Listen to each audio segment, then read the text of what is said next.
Hey babe, what you doing? Well, I'm just rearranging some of the weights that we've got in stock here. They kind of get messed with throughout the store, and people just kind of mess them up every time. So you've got hard and soft weights. Yep, so we got soft weight bags like that, and of course we got hard weights as well. So which do divers prefer, hard or soft? Oh, that is a question for a different video. But in today's video, we're definitely going to go over hard and soft weights and how to choose the best one for you.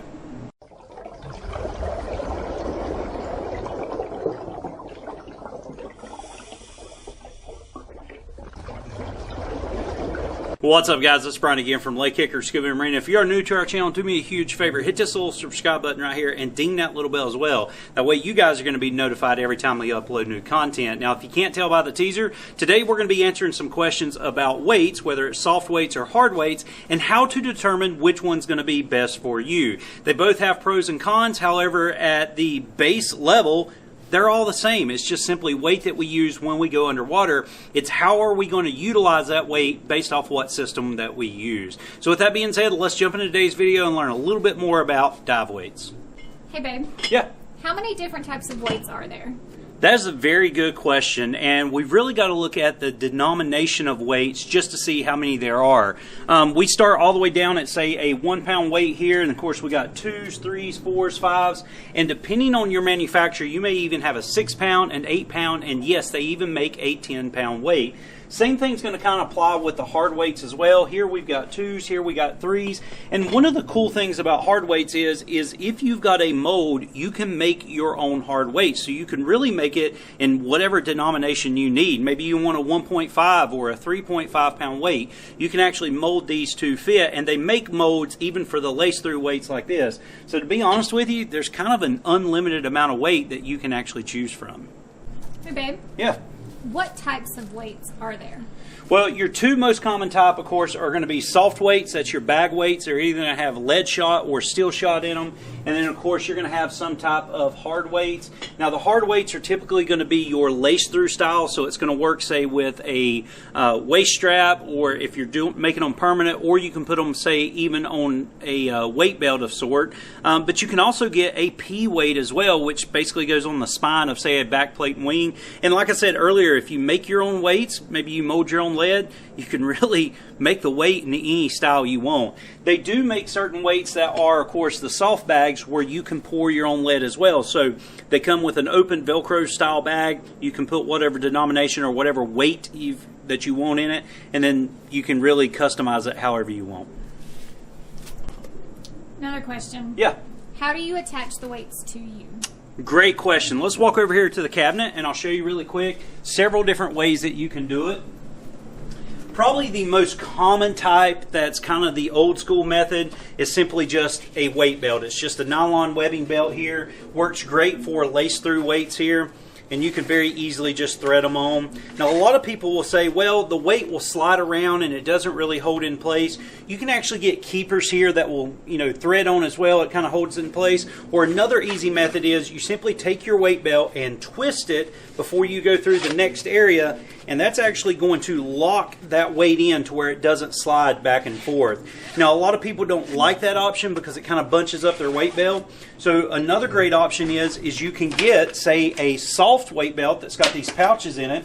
And the cool thing about that is obviously you can just slide the weights down in the pouch. Now, another cool thing about this is you can use either hard or soft weights as well. So there I put just a basic 3 pound hard weight in it. I'm going to take a 3 pound soft weight here. I'm going to slide it down in the pouch as well. And then, of course, you can secure it back over the top. Now, once again, the great benefit here is you've got a hard weight or soft weight that will still fit in the same pouch.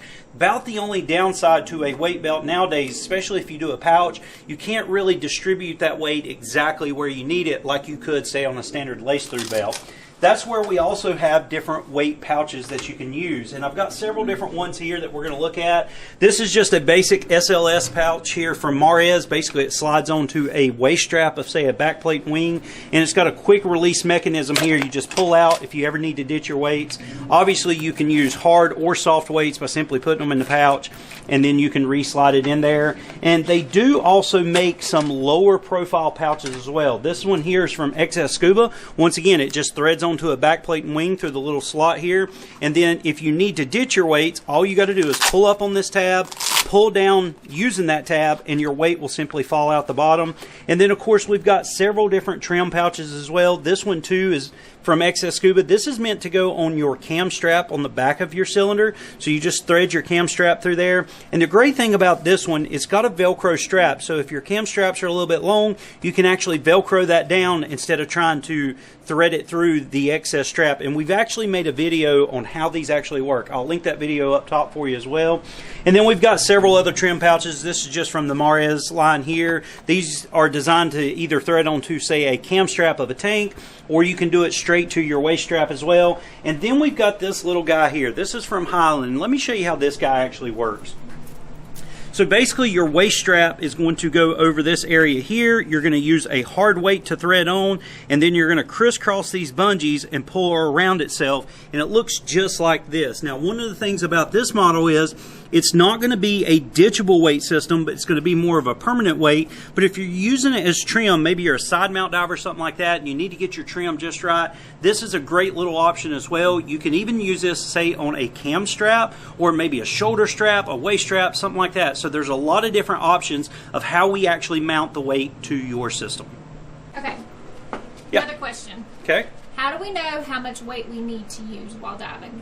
Great question, and we've actually got a very detailed video on how to calculate the appropriate amount of weight for you, whether you're diving freshwater, saltwater, using a steel cylinder, using an aluminum cylinder. I'm going to link that video down below, and I'll put it somewhere up here as well, because I really think that video is going to help you so that you don't become overweighted, because one of the worst things that we can do as a diver is overweight ourselves. A lot of people think that all your weight has to be ditchable in case of an emergency. The reality is you really only need to ditch up to, say, about 5 pounds during an emergency.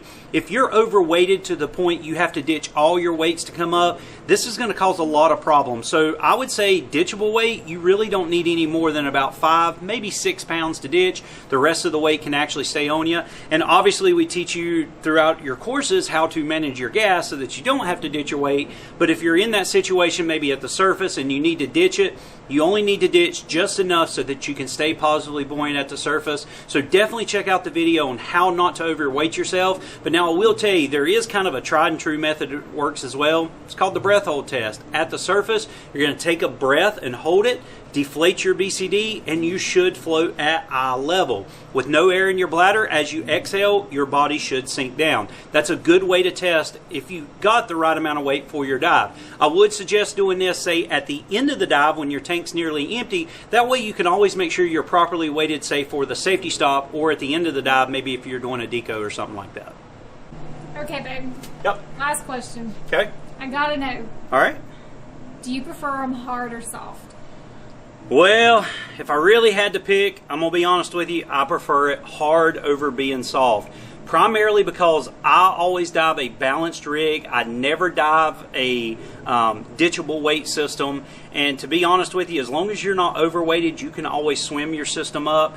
The cool thing about the hard weights, though, they're very versatile. They will fit on the weight belt. They will fit in a weight belt pouch. They will fit, say, on a standard weight pouch. They'll even thread directly onto a strap system, or like the XS Scuba systems that I use here, I can really adjust them anywhere that I need them to be. So between the hard and soft, I actually prefer it hard over soft. So there you go, guys. That's how you're going to choose your dive weights. It's really going to be based off what your needs are and what denomination of weights you need. Whether you prefer soft weights or hard weights, really going to be up to you and what system that you're using. One thing that I will say about soft weights, if you're putting them, say, in a pouch, the soft weights will kind of conform to that pouch, the shape of that pouch to where the hard weights won't. And if you do make your own weights and you are going to be putting them in the pouch, make sure you round the corners off good so that it's not tearing up your weight pouch. As that weight can shift back and forth, it can tear up a weight pouch depending on what the material is. However, with the soft weights, you're not going to have that issue, but as you compress that weight, it may not get the exact shape you want, but it will conform a little bit better to the pouch. But let me know down in the comment section below, do you prefer it soft or do you like it hard like I do? But guys, that's going to do it for today's video. If you got any questions, comments, or concerns, drop me a comment down below and we'll discuss. But until our next video, take care, God bless, and I'll see you in the next one.